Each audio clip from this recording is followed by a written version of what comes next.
성경에서 이름은 단순한 호칭이 아닙니다. 특히 하나님의 이름은 그분의 본질과 성품, 그리고 우리를 향한 약속을 담고 있습니다. 구약 성경은 하나님께서 당신의 이름을 계시하실 때마다 그것이 곧 자기 계시의 순간임을 보여줍니다. 모세에게, 아브라함에게, 다윗에게, 그리고 선지자들에게 드러내신 그 이름들 속에서 우리는 하나님이 누구신지를 발견합니다. 오늘 우리는 세상의 지혜가 아니라 이 거룩한 이름들 안에서 하나님을 다시 만나려고 합니다.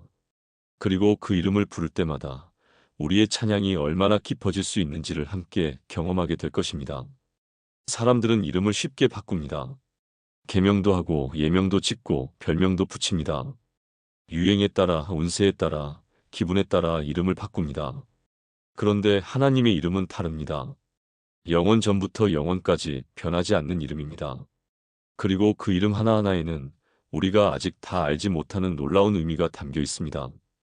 저는 지난주 수요 저녁 기도회에서 한 권사님을 만났습니다. 73세이신 그분은 50년 넘게 신앙생활을 해오셨습니다. 그런데 기도회가 끝나고 저에게 이렇게 말씀하셨습니다. 목사님, 저는 평생 하나님 아버지라고 기도했는데 사실 그 이름이 무슨 뜻인지 깊이 생각해 본 적이 없었어요. 그 말씀을 들으며 저도 깊이 생각하게 되었습니다. 우리는 얼마나 많은 이름으로 하나님을 불러왔습니까? 여호와, 엘로힘, 아도나이, 엘샤다이. 찬양 시간마다, 기도 시간마다, 설교 시간마다 들어왔던 그 이름들. 그런데 정작 그 이름들이 무엇을 의미하는지, 그 속에 어떤 약속이 담겨 있는지 우리는 얼마나 알고 있을까요? 세상 사람들은 하나님을 신이라고 부릅니다. 막연하고 추상적이고 멀리 있는 존재로 생각합니다. 그런데 성경의 하나님은 당신의 이름을 구체적으로 계시하십니다. 나는 이런 존재다. 나는 이렇게 너를 사랑한다. 나는 이런 방식으로 너와 함께한다. 그 모든 것을 이름 속에 담아주십니다. 오늘 우리는 그 이름들 앞에 조용히 서보려고 합니다. 50년, 60년 불러왔지만 그 깊이를 다 알지 못했던 그 이름들. 그 이름을 부를 때마다 우리 안에 일어나는 변화가 있습니다. 두려움이 사라지고 평안이 찾아오고 확신이 생기고 힘이 솟아납니다. 왜 그럴까요? 그 이름 속에 하나님의 능력과 성품과 약속이 담겨 있기 때문입니다. 함께 그 이름들을 하나씩 펼쳐보시겠습니까? 그리고 그 이름을 부를 때 우리의 찬양이 얼마나 깊어지는지 경험해 보시겠습니까? 첫 번째, 우리가 가장 많이 듣는 이름, 여호와입니다. 그런데 이 이름을 그냥 습관처럼 부르고 있지는 않으십니까? 많은 성도들이 여호와라는 이름을 수없이 불렀지만 정작 그 의미를 모릅니다. 출애굽기 3장 14절에 이렇게 기록되어 있습니다. 하나님이 모세에게 이르시되 나는 스스로 있는 자이니라. 또 이르시되 너는 이스라엘 자손에게 이같이 이르기를 스스로 있는 자가 나를 너희에게 보내셨다 하라. 스스로 있는 자. 히브리어로 에흐예 아쉐르에흐예 즉 I am, 부 I am입니다. 이 말씀은 짧지만 그 안에 엄청난 진리가 담겨 있습니다. 하나님은 누군가에 의해 만들어진 존재가 아니십니다. 누군가에게 의존하는 존재도 아니십니다. 스스로 존재하시고 스스로 충만하시고 스스로 완전하신 분입니다. 모세가 이 이름을 들었을 때 어떤 기분이었을까요? 80세의 늙은 목자가 애굽의 바로 앞에 서야 하는 상황이었습니다. 두려웠을 것입니다. 그런데 하나님께서 당신의 이름을 알려주십니다. 나는 스스로 있는 자다. 나는 누구에게도 의존하지 않는다. 나는 완전하다. 그러니 두려워하지 마라. 이 이름을 아는 것이 우리 삶에서 어떤 의미일까요? 세상에는 변하지 않는 것이 없습니다. 건강도 변하고 재정도 변하고 관계도 변하고 환경도 변합니다. 그런데 여호와 하나님은 변하지 않으십니다. 어제도 오늘도 영원토록 동일하신 분입니다. 우리가 흔들릴 때 이 이름을 부르십시오. 저는 작년에 한 집사님을 상담한 적이 있습니다. 67세이신 그분은 남편이 갑자기 쓰러져 병원에 입원했습니다. 의사는 회복이 어렵다고 했습니다. 집사님은 매일 병실에서 울었습니다. 45년을 함께 산 남편이었습니다. 그분이 없는 삶을 상상할 수 없었습니다. 어느 날 새벽 병실 복도에서 집사님이 혼자 기도하고 계셨습니다. 여호와 하나님. 그렇게 이름을 부르다가 그분이 문득 깨달았다고 합니다. 남편이 변해도, 내 몸이 변해도, 모든 것이 변해도 이분은 변하지 않으시는구나. 그날부터 집사님의 기도가 달라졌습니다. 불안이 아니라 확신으로 기도하기 시작했습니다. 남편 집사님은 3주 후에 의식을 회복하셨습니다. 의사들도 놀라워했습니다. 그런데 더 놀라운 것은 집사님의 마음이 이미 평안해졌다는 사실입니다. 회복 전에 이미 평안을 경험했습니다. 왜일까요? 여호와 스스로 계신 그분을 알았기 때문입니다. 사랑하는 여러분, 지금 저와 함께 이렇게 기도해 보시겠습니까? 여호와 하나님, 스스로 계신 분이시여 감사합니다. 세상 모든 것이 변해도 주님은 변하지 않으심을 고백합니다. 어제도 오늘도 영원토록 동일하신 주님, 저는 이 이름을 붙듭니다. 제 상황이 흔들려도, 제 감정이 흔들려도 주님은 흔들리지 않으심을 믿습니다. 여호와 스스로 계신 그분, 제 반석이시며 제 피난처이십니다. 예수님의 이름으로 기도합니다. 아멘. 이 이름을 기억하십시오. 모든 것이 흔들릴 때 이 이름을 부르십시오. 그러면 흔들리지 않는 반석을 경험하게 될 것입니다. 두 번째, 성경의 첫 구절을 기억하십니까? 태초에 하나님이 천지를 창조하시니라. 여기서 하나님이 바로 엘로힘입니다. 우리가 성경을 읽을 때마다 만나는 이름입니다. 그런데 이 이름의 의미를 깊이 생각해 보셨습니까? 창세기 1장 1절입니다. 태초에 하나님이 천지를 창조하시니라. 엘로힘. 히브리어로 엘은 능력, 권능을 뜻합니다. 그런데 여기에 복수형 어미 임이 붙어서 엘로힘이 됩니다. 문법적으로는 복수지만 동사는 단수로 쓰입니다. 이것은 삼위일체 하나님의 신비를 암시합니다. 하나이시지만 삼위로 존재하시는 하나님. 그런데 이 이름이 창세기 첫 구절에 나오는 것은 우연이 아닙니다. 하나님께서 당신을 가장 먼저 창조주로 소개하십니다. 왜 이것이 중요할까요? 창조주 하나님은 피조물인 우리를 가장 잘 아시는 분입니다. 만드신 분이 가장 잘 아십니다. 우리의 구조를, 우리의 한계를, 우리의 필요를.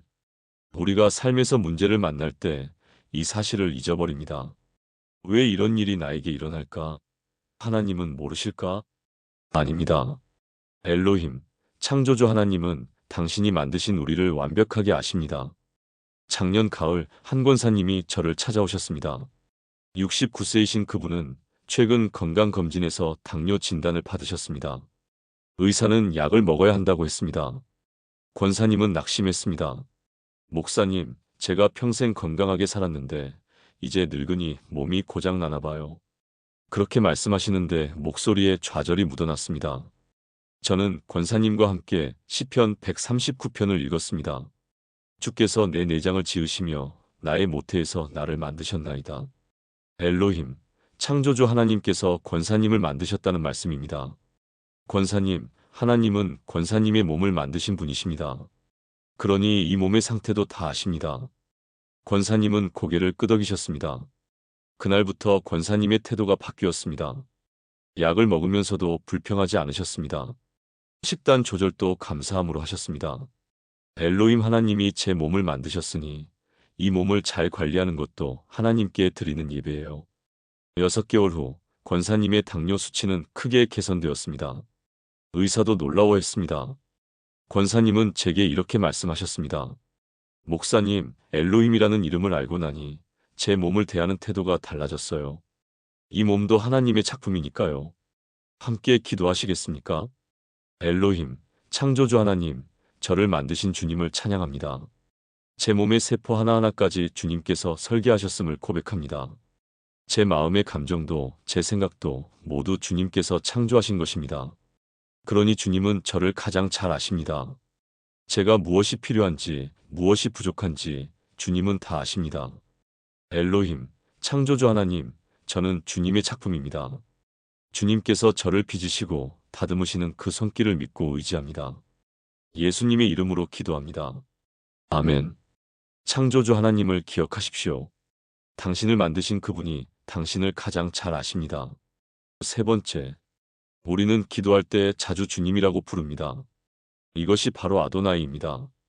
그런데 이 주님이라는 호칭이 무엇을 의미하는지 깊이 생각해 보셨습니까? 시편 110편 1절을 보겠습니다. 여호와께서 내 주에게 말씀하시기를 내가 내 원수들로 내 발판이 되게 하기까지 너는 내 오른쪽에 앉아 있으라 하셨도다. 여기서 내 주가 아도나이입니다. 히브리어 아도는 주인, 통치자를 뜻합니다. 그런데 여기에 소유격 전미사이가 붙어서 아도나이 즉 나의 주인이 됩니다. 단순히 주인이 아니라 나의 주인입니다. 이것은 개인적인 관계를 의미합니다. 하나님은 세상의 주인이실 뿐 아니라 나의 개인적인 주인이십니다. 주인이 있다는 것은 무엇을 의미합니까? 내 삶의 방향을 내가 정하는 것이 아니라 주인이 정하신다는 뜻입니다. 내 계획보다 주인의 계획이 우선이라는 뜻입니다. 이것이 쉬운 고백일까요? 아닙니다. 우리는 본능적으로 내 삶의 주인이 되고 싶어 합니다. 내가 결정하고, 내가 선택하고, 내가 통제하고 싶어 합니다. 그런데 아도나이를 고백한다는 것은 그 통제권을 내려놓는 것입니다. 몇 년 전 한 집사님 부부를 상담한 적이 있습니다. 남편 집사님은 65세에 정년퇴직을 하셨습니다. 40년 직장 생활을 마치고 드디어 자유를 얻었다고 생각하셨습니다. 여행도 다니고 취미 생활도 하고 손주들도 돌보며 여생을 즐기려고 계획하셨습니다. 그런데 퇴직 3개월 후 교회에서 제안이 왔습니다. 지역 아동센터에서 자원봉사자가 필요하다는 것이었습니다. 집사님의 경력과 은사가 딱 맞는 자리였습니다. 하지만 집사님은 망설였습니다. 이제 내 시간을 갖고 싶은데 또 봉사를 해야 하나? 부인 집사님도 남편의 마음을 이해했습니다. 두 분은 기도하기 시작했습니다. 아도나이, 나의 주님, 제 삶의 주인은 주님이십니다. 일주일 동안 기도했습니다. 그러다 어느 날 아침 남편 집사님이 깨달았다고 합니다. 내 시간이라는 게 있나? 이 시간도 하나님이 주신 거지. 집사님은 아동센터 봉사를 시작했습니다. 처음에는 의무감으로 갔습니다. 그런데 아이들을 만나면서 마음이 달라졌습니다. 한 달, 두 달 지나면서 집사님은 그곳에서 진짜 보람을 느끼기 시작했습니다. 1년이 지난 지금 집사님은 제게 이렇게 말씀하셨습니다. 목사님, 제가 계획한 은퇴 생활보다 하나님이 계획하신 이 삶이 훨씬 더 의미 있어요. 아도나이, 나의 주인. 이 이름을 고백할 때 우리는 더 큰 자유를 경험합니다. 함께 기도해 보시겠습니까? 아도나이, 나의 주님, 제 삶의 주인이신 주님을 경배합니다. 제 계획보다 주님의 계획이 더 선하심을 고백합니다. 제 생각보다 주님의 생각이 더 높으심을 믿습니다. 오늘 하루도 주님께 맡깁니다. 제가 가려는 길이 아니라 주님이 가라 하시는 길을 가게 하소서. 아도나이, 나의 주인이신 주님, 제 삶의 모든 영역에서 주님이 왕 되심을 선포합니다. 예수님의 이름으로 기도합니다. 아멘. 주인을 인정하는 것이 자유입니다. 아도나이를 고백하십시오. 네 번째, 우리는 찬양할 때 전능하신 하나님이라고 자주 노래합니다. 이것이 바로 엘샤다이입니다. 그런데 이 전능이라는 말이 정확히 무엇을 의미할까요? 창세기 17장 1절입니다. 아브람이 99세 때에 여호와께서 아브람에게 나타나서 그에게 이르시되 나는 전능한 하나님이니라. 너는 내 앞에서 행하여 완전하라. 전능한 하나님. 히브리어로 엘샤다이입니다. 엘은 앞서 말씀드린 대로 능력을 뜻하고 샤다이는 충분한, 넉넉한, 만족시키는 이라는 의미를 담고 있습니다. 단순히 힘이 세다는 뜻이 아닙니다. 모든 필요를 채우시기에 충분하신 분이라는 뜻입니다. 하나님께서 이 이름을 아브라함에게 계시하신 때를 주목하십시오. 아브라함의 나이 99세, 아내 사라는 90세, 자녀가 없습니다. 인간적으로는 완전히 불가능한 상황입니다. 바로 그때 하나님께서 말씀하십니다. 나는 엘샤다이다. 전능한 하나님이다. 불가능해 보이는 상황에서 하나님은 당신의 전능하심을 드러내십니다. 우리도 인생에서 불가능한 상황을 만날 때가 있습니다. 건강의 문제, 경제의 문제, 관계의 문제, 미래의 문제. 인간의 힘으로는 도저히 해결할 수 없는 상황들. 바로 그때 우리가 불러야 할 이름이 엘샤다이입니다. 지난해 한 권사님의 이야기를 들었습니다.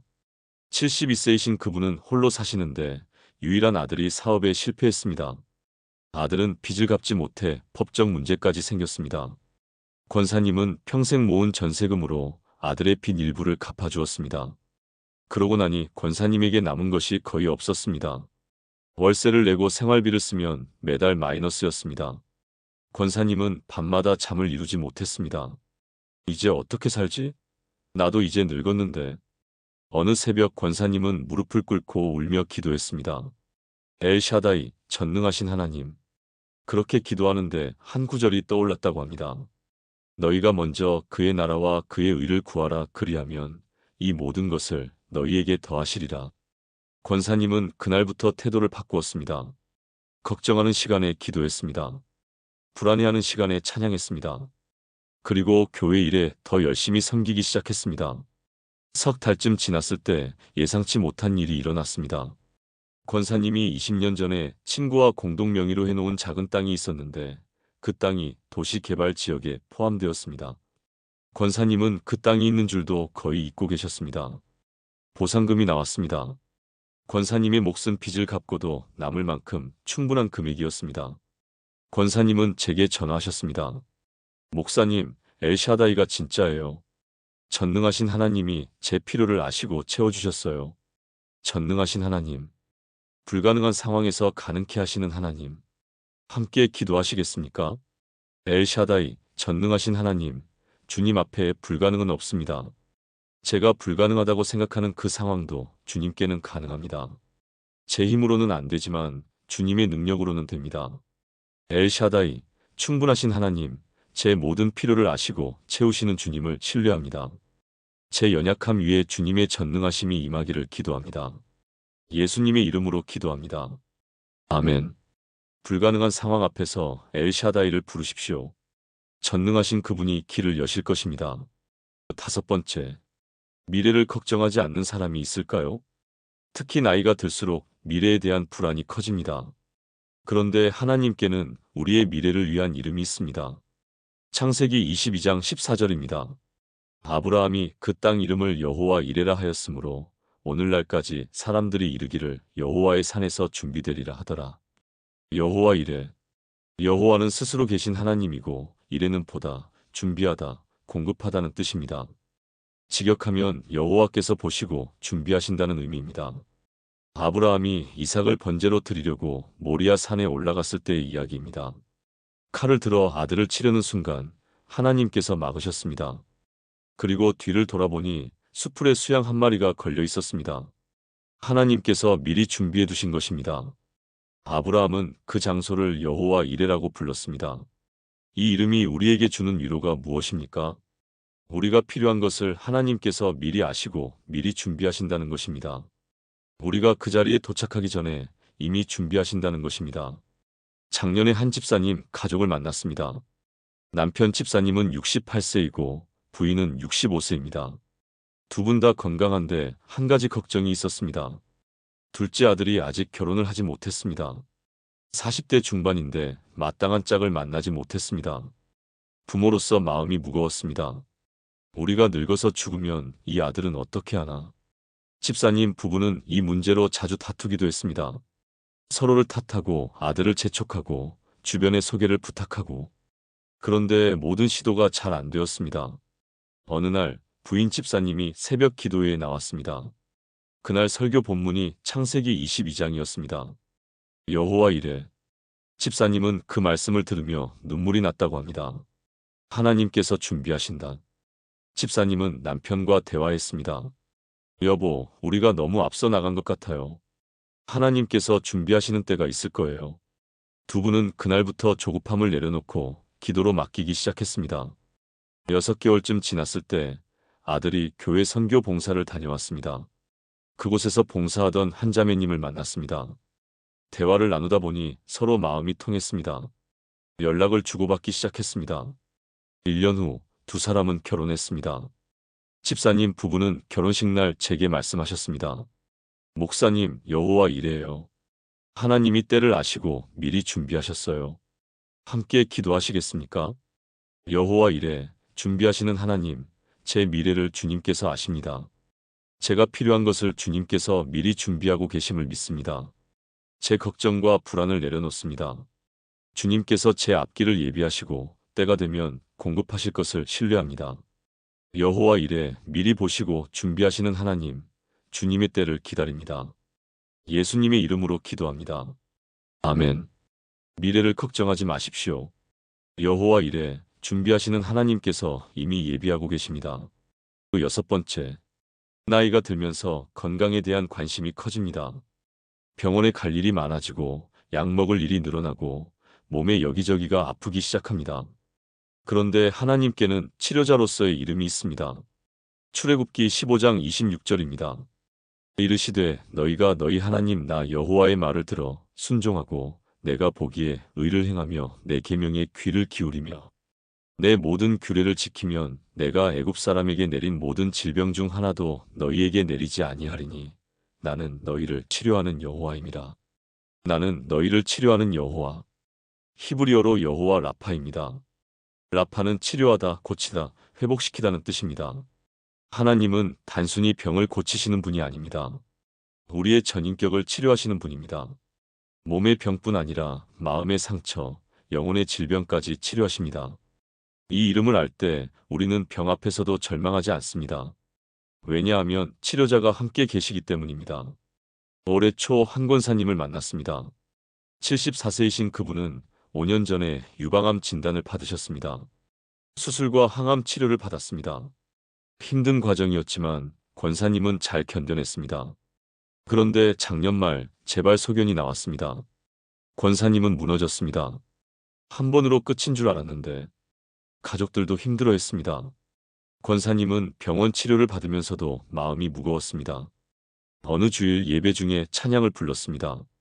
여호와 라파, 치료하시는 주님. 그 찬양을 부르는데 권사님의 마음에 평안이 찾아왔다고 합니다. 맞아, 치료하시는 분은 의사가 아니라 하나님이시지. 권사님은 태도를 바꾸었습니다. 병원 치료를 받되 최종 치료자는 하나님이심을 믿기로 했습니다.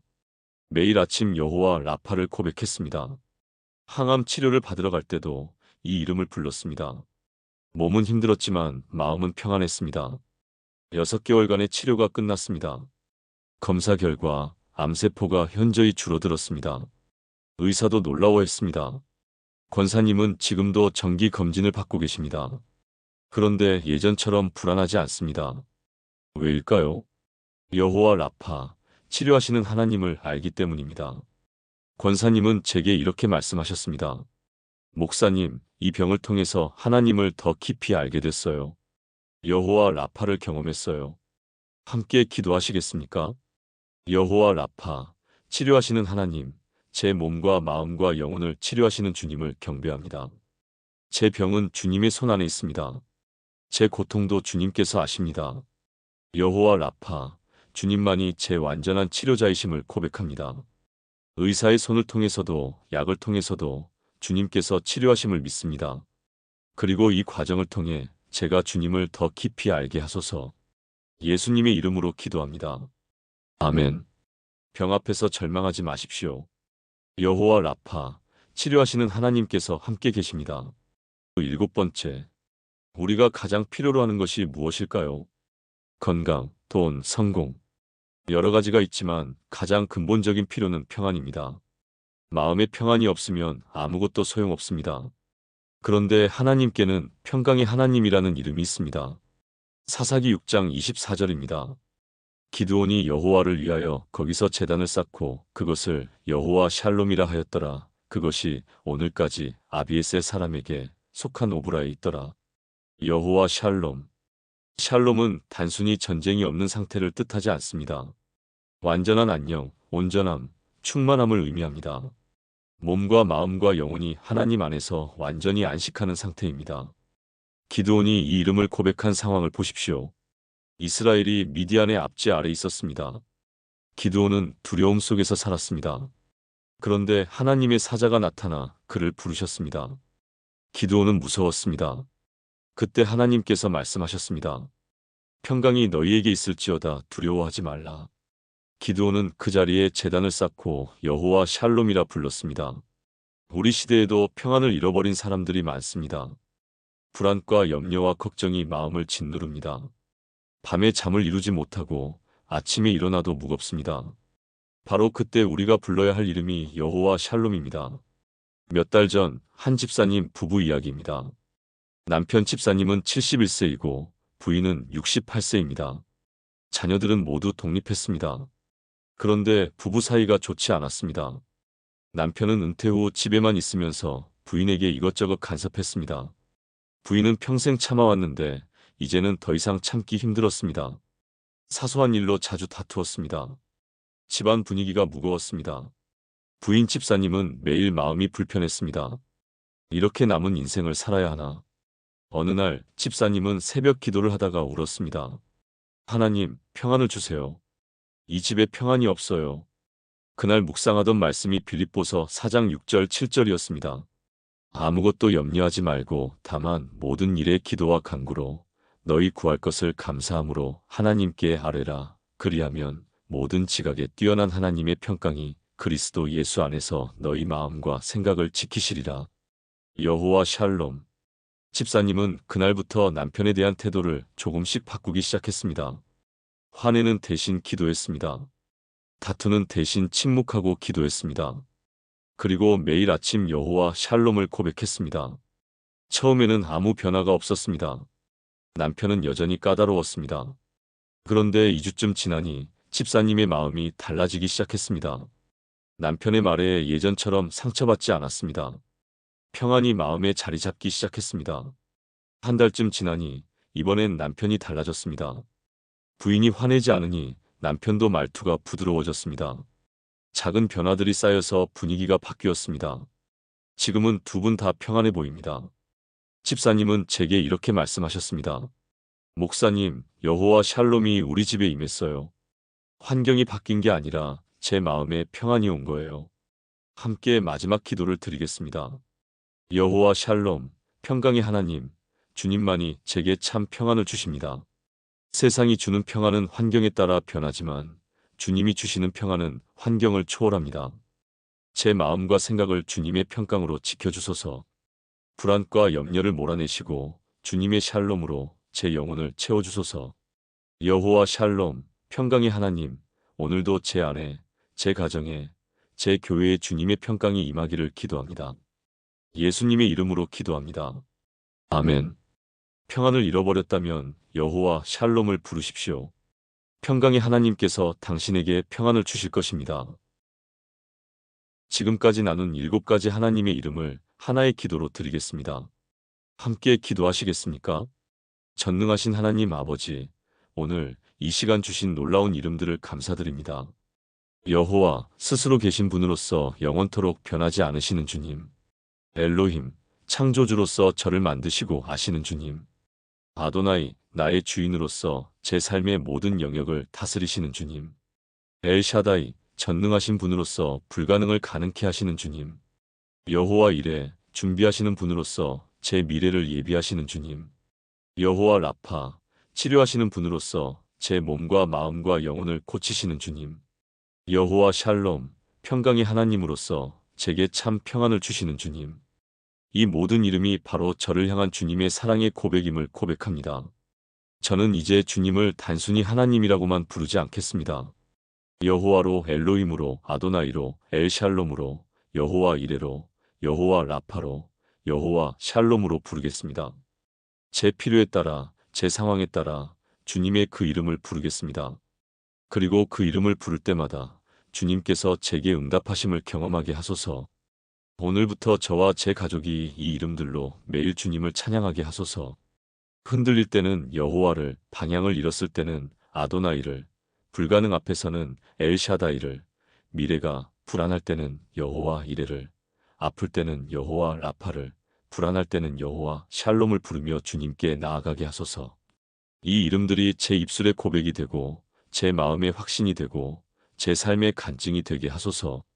주님의 이름을 높이며 찬양하는 저희가 되게 하소서. 살아계신 예수 그리스도의 이름으로 기도합니다. 아멘. 사랑하는 성도 여러분, 오늘 우리는 하나님의 7가지 이름을 함께 묵상했습니다. 여호와 엘로힘, 아도나이, 엘샤다이, 여호와 이레, 여호와 라파, 여호와 샬롬. 이 이름들은 단순한 호칭이 아닙니다. 우리를 향한 하나님의 약속이고 하나님의 성품이고 하나님의 능력입니다. 앞으로 기도할 때, 찬양할 때 이 이름들을 기억하십시오. 상황에 따라 필요한 이름을 부르십시오. 그러면 그 이름에 담긴 능력을 경험하게 될 것입니다. 오늘 말씀이 은혜가 되셨다면 좋아요 버튼을 눌러주시고 구독과 알림 설정도 부탁드립니다. 댓글로 여러분이 가장 마음에 와닿은 하나님의 이름이 무엇인지 나눠주시면 감사하겠습니다. 하나님의 이름이 여러분의 삶 가운데 능력으로 나타나기를 축복합니다. 여호와께서 여러분에게 복을 주시고 지키시기를 기원합니다. 여호와께서 그의 얼굴을 여러분에게 비추사 은혜 베푸시기를 기원합니다. 여호와께서 그의 얼굴을 여러분에게 드사 평강 주시기를 기원합니다. 감사합니다.